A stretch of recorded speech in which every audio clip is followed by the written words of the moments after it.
Almost a century ago, the provincial government voted to end prohibition and control the sale of liquor across British Columbia. But it wasn't easy. A collection at the BC Archives illustrates the various challenges the province dealt with when liquor consumption became legal. Here's V. Cooper. In 1920, 3 years after prohibition was introduced into BC, some were ready for a change.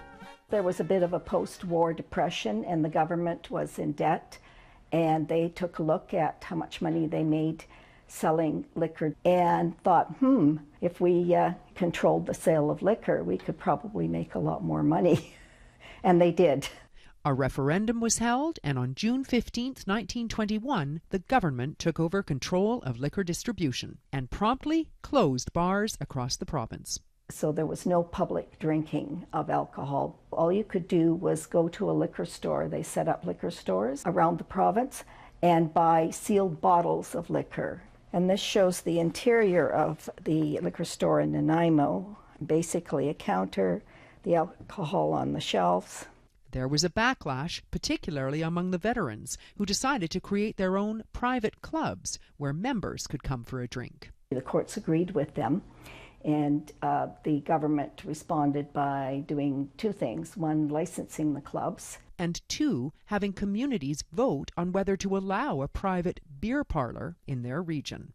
If the vote passed, there were strict rules. No food, no music or entertainment. Men only could serve.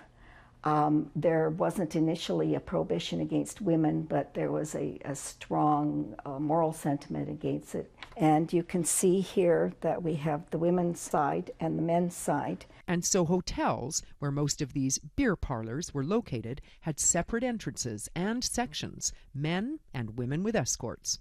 There was a concern that women in bars would be not respectable women. In 1952, the sale of alcohol by the glass was allowed. In 1962, the first self-serve store opened in Burnaby. 40 years later, the first private liquor stores opened.